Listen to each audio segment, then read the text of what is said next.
Welcome back to Have You Heard, the social media podcast by us here at The Social Shepherd. My name is Zoe. I'm one of the co-founders, and today I'm joined by I'm Joey, Senior Paid Media Director. and Hi, I'm Bobby. I'm social media director. Perfect. Okay, we've got a really fun topic to talk about today that's kind of hot off the agency press. Meta has given us a bit more access or insight into what they're planning to do from an AI perspective. It hasn't been published as public knowledge as of yet, but they are telling agencies because agencies and internal teams are the ones that it's probably going to impact the most. So I think if we just kick off by, I'll give a quick summary of the update as Becky in our team very kindly shared the other day, and then we can discuss it. I want to highlight to anyone listening that we don't know all of the answers to this at this point in time. Some of this is in beta, some of it's in testing at the minute, but we felt it was really important to talk about because it is going to have a massive impact on the agency and the wider landscape. So, as of the 6th of February, Meta is running a major test where 50% of advertisers will be restricted to auto campaigns only for 6 months. If successful, the long-term plan is to remove manual campaign options entirely. We knew this was coming, but we didn't really necessarily expect it this soon. Yeah, this is pretty mental, to be honest. This is basically what we're reading of the situation is that Meta, they've got auto campaigns and you've got manual campaigns. So when you build a campaign, now at the moment, you press click campaign and you have two options. If you're looking for like a purchase or sales objective, you'll get an Advantage Plus shopping campaign prompt to run, or an option to run a manual campaign, which is where you build everything from scratch, essentially. But what I think is happening here is that manual bit at the bottom is gone. And it's just going to be ASC as your only option. And that's just for 50% of advertisers currently. Correct, yeah. So that hasn't happened on any of our accounts. Nothing that anyone's flagged yet. I think the thing is with ASC campaigns is you don't build them that often. Like once you've got one and it's got all the data behind it, that's kind of the one that you're running and that you're investing into. For those listening that may not have as much of a paid brain as you do, explain ASC.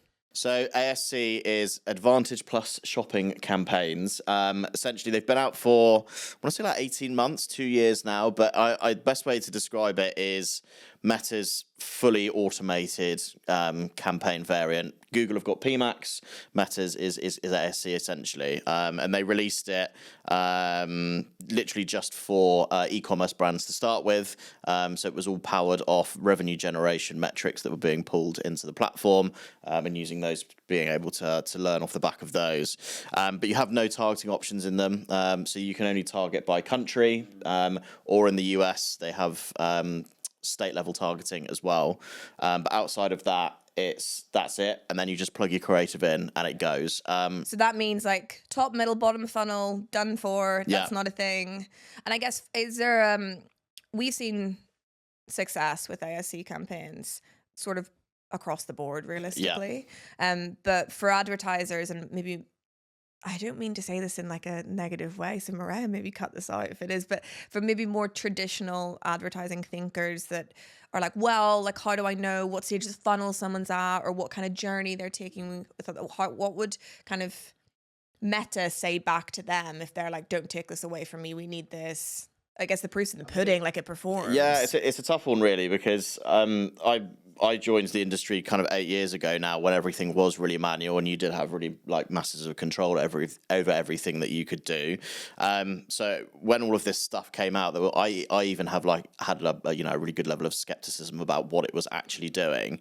But again, it's one of those instances where the proof's in the pudding. If you can see that it's driving large amounts of growth and incremental growth as well, because we know that Meta has a habit to potentially over attribute sometimes, then you know it's kind of working at driving new users. And again, you've got flex within the platform setup and capabilities within the campaign to be able to flex between new and existing users as well. But I mean, typically we don't try and use that unless there's a real need to push for only new customer acquisition and through the platform. But it's it's a big move from Meta. And then beginning of last year as well, they released ASC for lead generation as well. So again, another fully automated campaign type that was for generating leads. However, we haven't seen as much success utilizing it for that. And I guess this update is really it's only for sales and leads campaigns at the minute, or is it for everything? Because how would that fit into like organic boosting strategies and more of that like brand awareness type objectives? Is it the same? Yeah, I mean, there's more investigating to be done, I think, in terms of exactly what areas are being impacted, because the information that we've been given so far is that it's pretty tight, and it's an automated versus a manual campaign, and really the only fully automated campaigns that they've got is ASC Campaigns. But yeah, I mean, it's certainly something for us to kind of delve into over the coming kind of months. Because the thing is, if they're doing it now for ASC at kind of the more bottom of funnel and lower funnel objectives, what's the future scope going to be? I wonder from an organic perspective, do you remember in the OG days when you used to boost in-app? Yeah. And it almost felt a little bit like ASC, where it would be like, oh, what are you trying to do? I'm trying to reach new people. I'm trying to do this. And obviously we do all of our boosting in platform now, and it is manual for us at this point in time. So people are setting up, ad sets and at campaign level as well. But I do think it will probably end up being rolled out across everything on Meta. I think so, yeah. It's really interesting. I feel like the way that organic works with paid needs to be completely rethought off the back of this. If it's kind of like the deconstruction of a marketing funnel, I think that's really interesting. We have organic content that really like serves the middle of funnel usually, and aids that growth. So I feel like if there's a bit of I think we're almost like fallout there, topsy-turvying though a little bit, because organic has become so much more complex. yeah, And you have like, you could say like the Rails algorithm is where you would go for your top of funnel, for example. They're like your feed is going to be where you go for your middle funnel, and then your stories might be where you go for your bottom of funnel. So they've kind of changed if a little bit, not directly, but there's been a bit more of a push there. And I think there'll be more of a look as well on organic content for the funnel and where that sits and serves now. I mean, there was an update recently, wasn't there, where there's mention of potentially incorporating like links into real content organically, and that's just going to change the whole way we're looking at it. Typically, you segment organic content and say it's just doing middle of funnel engagement content, a little bit of brand awareness, but like it's kind of more your shop community window, nurturing. exactly, and then keep paid to like do the heavy work of some of those areas of the funnel. So now I think they're just going to need to be much more blended together. For sure. Work much more cohesively. And from a creative point of view as well, I mean, there's talk of it having like the ads need to be much more different, right? Yeah, so Creatively. that's the next point that we can go on to. So basically, so we've been driving this internally and are starting to come up with some updates as an agency as to how we approach performance creative specifically. But what Meta said is that diversification is crucial more now than ever. If two creatives have a similarity score of above 65%, the algorithm won't recognize them as different creatives and will serve them repeatedly to the same audiences, which could lead to fatigue and audiences dropping. So I guess there's this is a good thing as well as a bad thing. Like, it's a good thing for variation testing. Yeah, for sure. So, I mean, if we take a step back as to, I think, why we think Meta are doing this. So Meta have announced this, and it's something that we've been on as an agency probably over the last year, really, that creative is the new targeting, where you don't have the targeting options within the platform anymore. Specifically, the way that you're reaching your target audiences is by the way that you're messaging and the way that you're building your creative and what landing pages you're sending everything through to. So that's all building a picture for the algorithm to understand who it is that it needs to go out and target. Now, this is really interesting specifically because historically we had just assumed the fact that the types of creative, and we've done variance testing before, but there's only so much understanding that we can get from which variant is performed the best, because essentially ASC is an open book in terms of who it's going out to target. How do we know variant A is actually performed better than variant B when we've kind of plugged it all into ASC if we don't actually know which audiences it's going out to target? So it's not necessarily a fair test unless obviously you've set it up as an A/B test specifically. But now it gives us a lot more confidence that if we want to do variance testing within ASC itself, we know that it's going after the same audience. And we can look at that similarity score that it's getting into and make sure that's happening. So like it's a good thing, but then it's also, it just means that people really need to get stronger from a creative perspective. And I think the traditional role of a media buyer on digital has kind of been gone for a while now, to be honest. But I do think this is going to have a really big impact quickly, but it will be over time in terms of what skills are needed for those wanting to work in paid media as a profession. Absolutely. And I think, like you said, Zoe, the shift between what a media buyer's responsibility is now is, and 2025, I mean, it's changed a lot over the last kind of year or two, but I think 2025 is where we're going to see the biggest shift, actually probably that we've seen even in the time that I've been in the industry, and just the pace of it as well over such a short period of time. Because what's happening now is the barriers to entry for anyone that's wanting to advertise on the platforms has kind of never been as low, because actually getting in and setting up an ASC campaign is easy, because you don't really have to have the knowledge of, I need a top, a middle, and a bottom of funnel campaign, and you need all the right exclusions in place and all of this kind of stuff to make sure that everything works. It's almost a plug and play situation, which for Meta's standpoint is good for them, because it means that they're going to get loads more advertisers for them. I mean, that's the thing that they want. They want to make it as easy as possible to be able to people to be able to advertise on the platform. But for us as marketers, that's causing an increased level of saturation in terms of what you're getting on the platforms, which is then means you have to take an extra step up in terms of your creativity and your level of cut through to be able to really kind of make the noise that you want to when there's already quite a lot of noise on the platforms themselves. Do you think you might see a change in like the personality types and skill sets of people working in paid media? Potentially, yeah. I think there's still always going to be a level of data that you need to be looking at. But I think kind of the historic way of kind of the way that it was built previously was, I mean, again, if I look back to when I started in the industry, it's the strategic planning of building campaigns and executing that specifically in platform, and then the data analysis piece out the back end of it. But now it's that front end piece is so wildly different. The data analysis piece out the back end is still exactly the same. That's not going to change, but it's the front end piece that's going to be different. And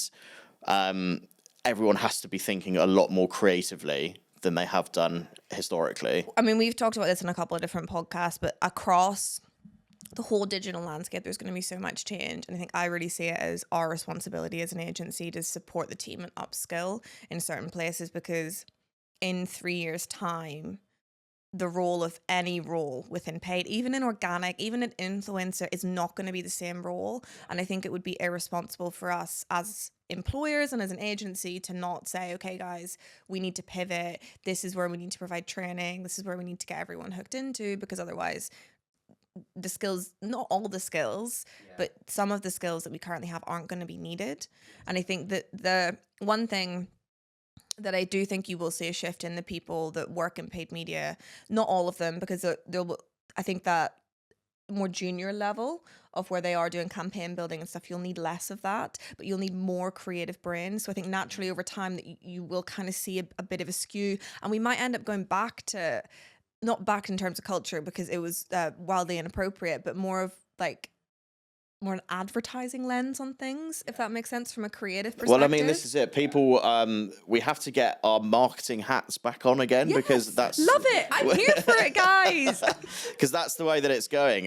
But it's, I think, the really important bit to mention alongside that as well is making sure that you're partnering it with AI, because... Oh, God, yeah.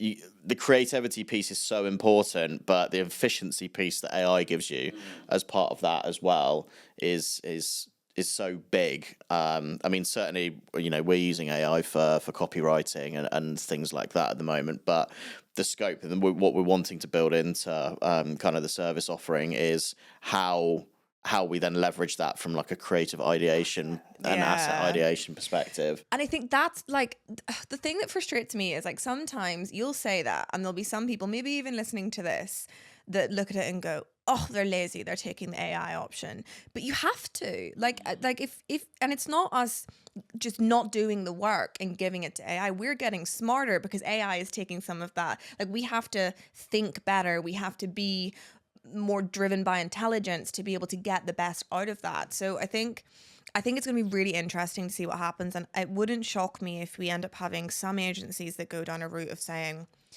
we're not like those other agencies. We don't use AI for your creative. We're like a bit, you can't, like, I don't think that's going to last forever though. I think they're going to have a very short like lifespan of I think that being particularly for possible. performance creative as well, which is so formulaic in terms of the way that it's put together. Obviously then you kind of need the base formula in place and then getting a creative eye on it to kind of give it the bells and whistles that's going to make it stand out above everything else that's kind of on the feed. But like we mentioned earlier around kind of variance testing and like the volume of creative that you now need to be running in platforms to really get the most amount of performance out of them, the way that AI can do that in 10-20% of the time in terms of what a designer might be able to do. But I think it's the ideation. So if we look at that differentiation piece, it's that you have to be coming up with really unique ideas for them to hit that 65% or whatever it is in terms of similarity. So, and there's going to be because of the volume of creatives, and for anyone listening, you need to have what's the number of creatives that you need for an ASC campaign? Well, they say minimum 20, but you need more than that. Yeah. So it needs creative. And so we're going to have really unique ideas being spat out of it. And AI, as we've talked about, is as lazy as you are. And if you are using it for ideation and everyone's using it for ideation, there's going to be a lack of individuality there. So it's going to need creative human brains on it. But then in terms of the execution of that, it's how do we use human skill sets intertwined with AI to get that done as efficiently as possible and to the highest possible standards. Absolutely. I think disruption's like the really important word here with that. It's so interesting that this is happening now because we've seen like with organic content, we've seen actually AI bringing in integrating into algorithms, and it's changing the way we need to create organic content in more of a kind of promotional way, to be honest.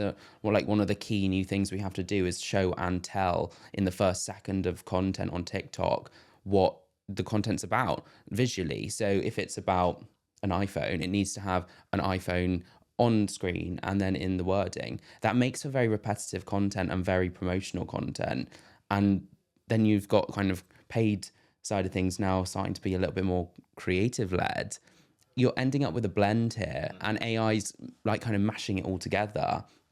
And that is the danger with AI, is that it generates similar content all the time. It's like it could create some really lazy marketing practices if people aren't using it properly. 100%. So we need to be like smart. And we've got company strat day coming up at the end of the month, so I don't want to give too much away. But we are doing like a lot of work in terms of how do we already have it embedded in quite a lot of areas of the business, but how do we really partner with AI and take it forward with us? But yeah, it's going to have a huge impact on jobs and what people are doing internally. Do you think, I was thinking about this the other day, do you think the marketing industry in general kind of buried their heads from this? Because it feels like, obviously we've known about it, it's been a buzzword for the last couple of years, but it feels like it's come up very quickly over the last like 2-3 months that immediately it's gone, okay, turnkey, entire businesses need to change now. Yeah. Do you think we're recognizing that more than the general population because of the industry that we're in? Or like, have we buried our heads? Like what's the... I think it's coming up in across industries. Like, I don't think it's just marketing that are feeling this.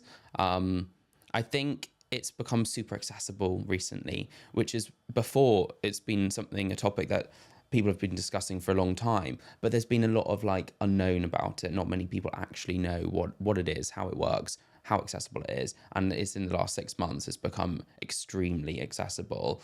And I don't think anyone really knows what the impact of it will fully be at this point. It's integrated into all aspects of work and what people deliver. I think it's just making sure it isn't lazy. That's the key. Other industries might struggle more with it replacing jobs. Yeah. I don't think it will replace a job for marketing because it's so inherently obvious at first. Certainly with like copywriting and maybe animation and imagery creation isn't where it could be in future for AI. So at the moment, you still need the human aspect. So I don't think it will ever replace that. I don't think it will replace jobs, but I do think it will make the marketplace more competitive. Because I think and it'll change the job roles for sure. Like, not that there is in any place, and I say this very carefully, but I always say there's no room for mediocrity. There genuinely is no room for mediocrity. Like, you need the best brains on this, because you've got AI doing, like, if you've got AI doing the kind of easy parts of the job a little bit for you and making it more efficient. So one, it's going to take less time to do certain tasks, which generally means that you need less headcount to be able to do it. And two, businesses are going to have to stop investing in headcount and start investing in tech to be able to bring those efficiencies on board. And so, like, whilst it's not going to replace roles necessarily, it's going to change them, and it's going to make less roles available for what we currently have within the ecosystem. And what you might have is something like, just assume you have 10 people in your marketing team.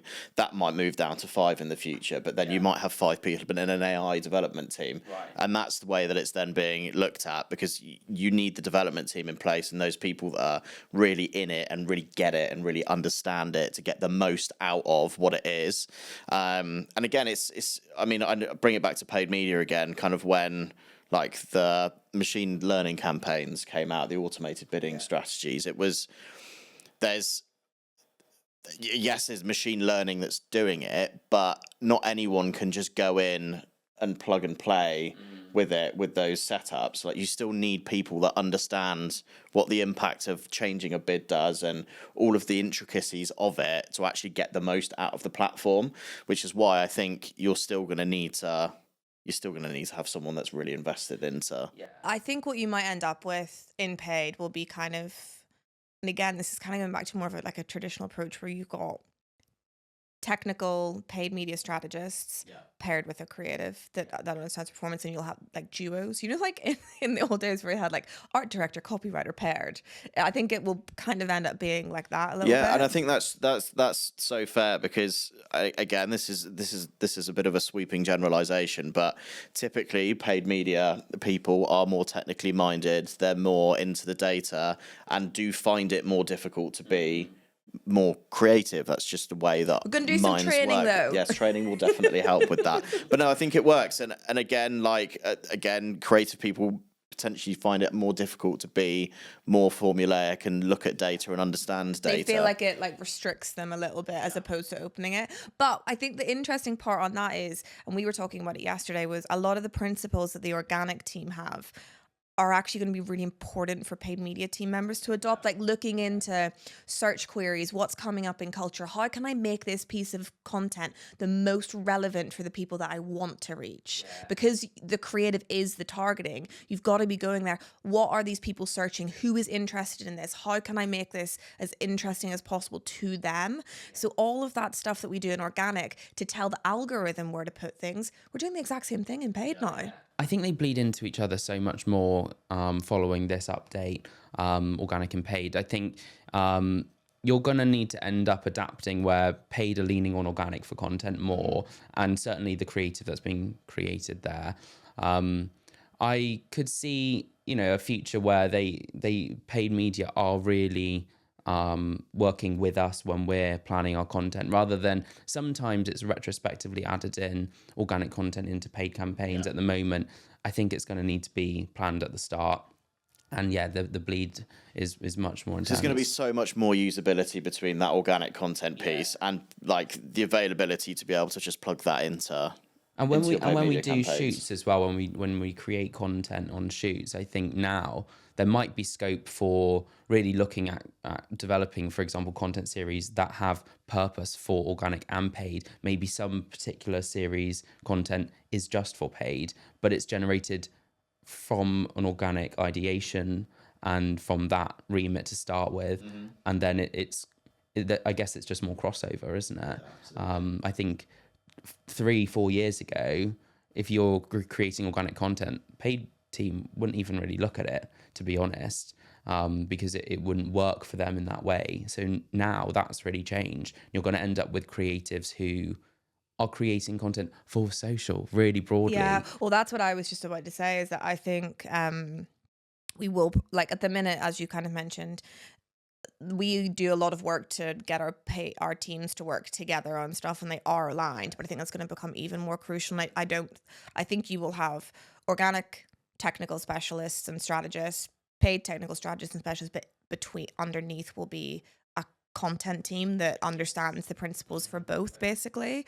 So and that's, you know, and for any of our team listening to this, that's something I've just spitballed. Okay, so please don't take that forward. It's like a change is happening. Okay, please don't. Like it may well happen. But I think we're very much settled in terms of we're gonna really focus on upskilling team members. We're going to bring on the right tech. We're going to see where the demand lies in terms of things, because I think clients feel a little bit scared about this, and we're really seeing it as our job to bring them on the journey with us. But yeah, it's interesting. Joey, what do you think when you heard the news? What were the things that straight away you thought we need to pivot and do this? Because you emailed the board straight away. No, I did. I was like, this is huge. This is huge. Well, no, I mean, we're doing a lot of work at the moment in terms of where can we find efficiencies within, certainly within the team. And although I think moving towards a model which is more simplistic for people to be running in platform really does then start pulling people's time away from execution and actually more into the strategic thinking piece. And us as an agency, we've been pivoting that way kind of probably over the last 12 months to start moving in that direction anyway. But I think the news has definitely sped that up and put its foot on the accelerator. I mean, it's interesting though, because I literally this week I'm working on refined paid social creative, like our getting that out basically.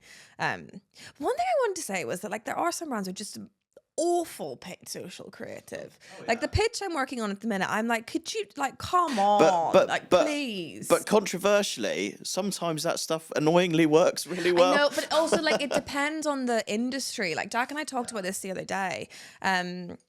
And it's like you get some brands that come to us and they tend to be either like service-based brands, sometimes actually quite boring industries, fashion-y sort of stuff, and they want to make like statements on social. They want to be disruptive, they want to do this. But then on the other side of it, you got like homeware brands, and like I'm sorry, but like a homeware brand doesn't really have any place in creating like some disruptive viral campaign, because that's not what people want from stuff they're going to bring into their home. So there are different perspectives that are needed on depending on the product that you're selling, how people are going to use it. And so I think people often look at social with this one lens and they go, okay, we want to be like Duolingo, or we want to be like Ryanair, and we want to do all this fun stuff. Okay, but this sofa company over here, it's not going to be a good use of their time to make a mascot and have them dance around on TikTok. Because that's not how people want to engage with that type of product or that purchase. So I think sometimes people get it mixed up and think that to do anything right on social, you have to have this big, huge moment.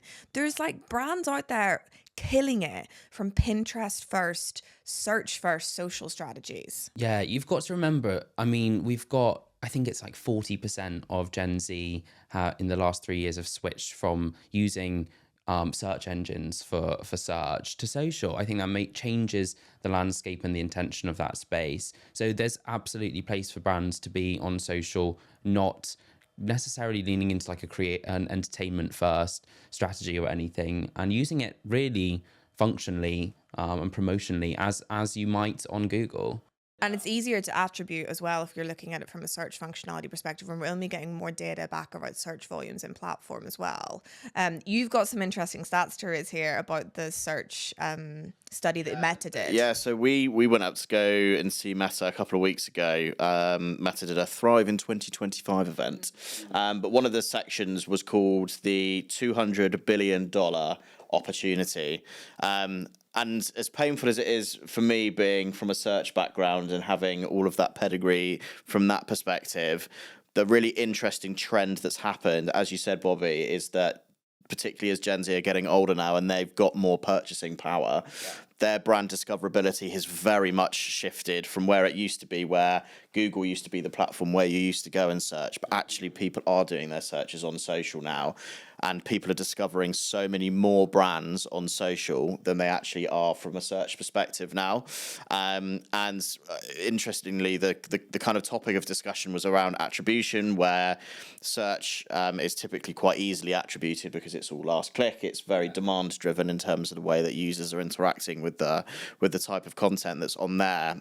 Whereas Meta is slightly further up the funnel, but is there more difficult to attribute back that activity. But it's interesting because, I mean, we've seen it as well with the brands that we work with that, historically you would always spend 80% of your budget on paid search and 20% on paid social. But last year, I think, was probably the first year that we really noticed that actually paid social beat paid search in terms of share of pocket, which is huge, and it's expected for this year for socials just to completely overtake search in terms of the volume of spend that's going through.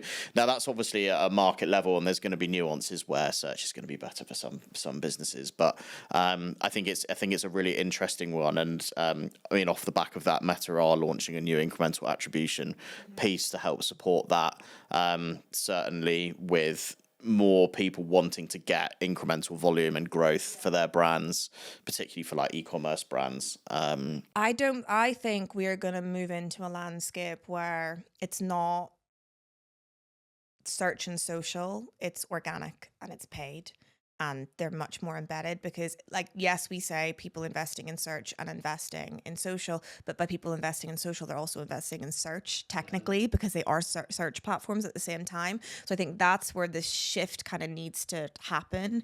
And I do think that as an agency, we will be much more involved in search, and it will be embedded. It already is embedded in our data. It's organically, you guys are all over search. Yeah, we see it all the time with organic content and having more promotional content performing really well for us. People are searching for it and they don't want to subtly see a product in the background anymore, depending on the industry, of course, and the strategy. But fashion's a great example. People really want to see the product. They want to know, they're actively searching for it.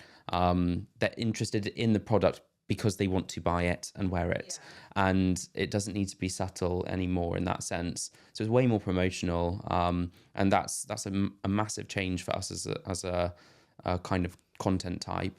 Yeah, I agree. And I think if we look at how you can use ChatGPT at the minute, you could literally speak into it and go, hey, I need restaurant recommendations in Brighton and I have Crohn's disease, for example, and it would give you a whole load of recommendations that suit your dietary. When we get into TikTok, Meta, they're all developing their own AI, and I think we would probably be shocked. We're all millennials sat in this room, but Gen Z and Gen A are all using TikTok and Instagram, Snapchat even as their search engines. They're all developing AI. So it wouldn't shock me if in 12 months time, you can speak into Meta and go, hey, give me a restaurant recommendation. Hey, I want to see this. And then your Explore feed will just recalibrate with all the things that you need to know. So I think there is going to be a complete crossover, and yes, it's social, but social is, I say it so many times, people are going to be sick of it. It's not one marketing channel anymore, and it's not even just paid social and organic social. There's 5 different channels under each of those that we have to think about. So just from a strategic perspective, the weight that social has in the business decisions that brands should be making in terms of what their audience want to see, what they want to buy, how they're acting, has such an impact and should be being looked at. And then it's a method of marketing, and then it's a method of analysis as well. So it's completely full funnel at this point in time. Right. There's one other update that's a bit more easy to talk about, and it's just placement specific dimensions. Go for it. At the moment, when you put your placements in and your ads that you're forming, if you only put a square variation in, it will serve in Reels, it will serve in Stories. It will look rubbish because it's obviously cropped off and doesn't fit the placement properly. But Meta is saying no more. And you've got to have your right placements, your right specs, or it won't serve in the placements. I mean, basically. I'm here for it. It annoys me so much. But you know what's really irritating is that sometimes Square ads and stories perform really well. No, I know. But like, it looks really shit, to be entirely honest. I would not recommend. But it's just one of those instances though where the algorithm picks something up, and it's like once it starts working, it just starts sending it. And it's another example of just organic and paid content blending way more seamlessly. Because if you see a Square on story now, you know it's paid ads. That's a paid, yeah. Yeah, so true. Interesting. But yeah, basically just you need better attention to detail, and if you have Square ads on stories, please sort it out, okay? It's not good. Are you guys spooked about the impact that this is going to have? Like, genuinely? Not really. I think we've known about that it was coming, and we knew it when it kind of reached that point that it was going to be really quick when it got here. It's just kind of got to that point now, and I'm just excited to kind of crack on with it, really. I'm excited. You? I feel like it will, again, mean the paid team lean on organic more for content because they might not have the right assets. I think it's great. As a user, I'm really excited by it. I feel like it will be nicer to not feel like you're tapping through ads because they're less obvious.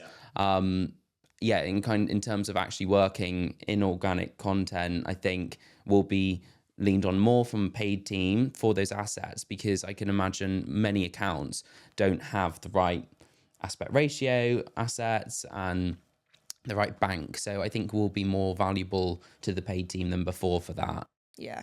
Operationally, a nightmare to deal with, but I'm excited for the industry. A lot of change management, for sure. Yeah, and I think as well, our industry goes through a lot of change already. So I think, we will have to say to everyone, guys, everything's going to have to change. And we've kind of just got to accept that is the situation that we're in. And we've got to build up loads of resilience to change. And like as an agency, we'll be really communicative with our team about what's happening and stuff. But I think, I think a broad statement, but I do think that we will see like 30% of agencies die because of this, because I don't think everyone will adapt to it. No, I don't think they will. I also agree in a way. I think it puts more pressure on in-house teams to create the right assets. That could go to, that work could come to clients, to agency side, but it does put more pressure on the client to provide the right asset and create that too. So you might see in-house teams growing and expanding, which can work positively and negatively for an agency relationship. I think it's also just in that sense of even from a new business perspective, like brands that are really switched on coming to us, they are saying, how are you using AI? And like, I'm sitting down with loads of clients next month and going through, okay, this is how this is going to impact us. This is how it's going to impact your internal teams. This is how we need to adapt. And so there's going to be, it's our responsibility as an agency to sit down with clients and say, this is what we're doing. Here's some suggestions that we think would benefit you and your internal teams from an efficiency perspective and areas that your team maybe need to grow. And actually, potentially it might be that we end up getting some client teams involved in some internal training that we do to help them develop their skill set. Yeah. But in general, I think it's exciting. There's just a lot to iron out, because it's not just even that. There's shoppability stuff coming up that needs to be actioned. It's the wild, wild west. It is indeed. Any closing comments? Happy AI. Happy AI. Gosh, I don't really know first. Okay, we'll close out. Thank you so much for listening. If there are any topics that you'd like us to discuss, please feel free to drop us a DM or leave a comment. And please do like and subscribe, because it makes us really happy. Thank you. Thanks. Thanks.